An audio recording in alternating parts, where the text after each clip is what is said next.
好啦，再去到最後尾啦嚇，咁chemical equation 入邊咧，再精細一啲嘅話咧嚇，再撮要扼要一啲咧，就有一種叫 ionic equation 離子方程式。哇！離子方程式同 chemical equation 咧即係化學方程式有咩分別咧？咁睇下呢個例子咪知咯。其實呢個係一個轉換反應嚟嘅，個轉換反應咧就係 copper reacts with silver nitrate， 銅同埋嗰個硝酸銀之間嘅化學反應。咁大家都知道啦銅嘅活性係高過銀咁所以佢會將佢置換咗出嚟Copper is more reactive than silver, so that copper will displace silver from its compound。好啦，咁如果係咁樣講嘅話咧，其實真正嘅化學反應咧，其實就淨係涉及個 copper 同埋嗰個嘅 silver 個銅同埋銀之間嘅啫。其實咧呢個硝酸根離子個 subnitrate ion 咧係完全唔關事，係咩？睇下下邊幅圖咯，呢幅圖就最清楚咯，係咪？你見到其實嗰個化學反應就係點咧？就係 copper 個銅咧就係由原子嘅狀態，由一個 atom 嘅狀態就變成咗一個 ions 嘅狀態，離子嘅狀態。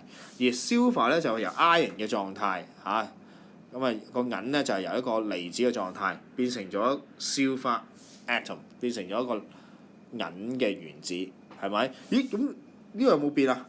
嗰個硝酸根離子 nitrate ion 有冇變？冇啊，仍然都係維持翻喺個離子入邊。同埋咧，你睇翻佢個位置咧都冇改變，都仍然都係喺翻嗰個 solution 嗰個溶液入邊，係咪？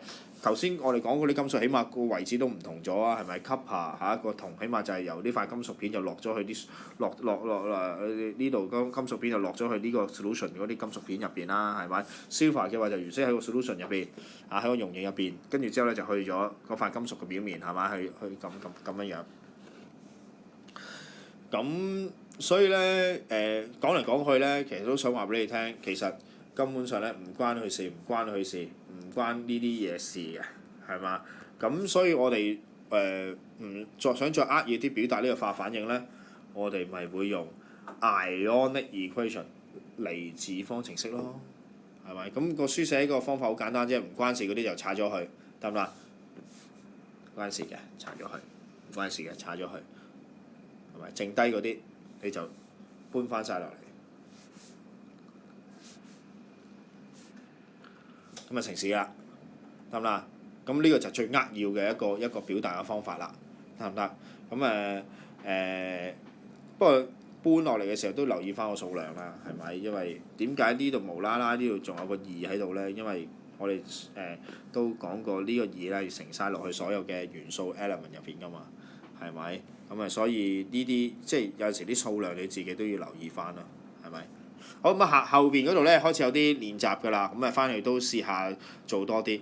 咁關於第11章嘅重點咧就係咁多，咁希望你都能夠吸收得晒啦。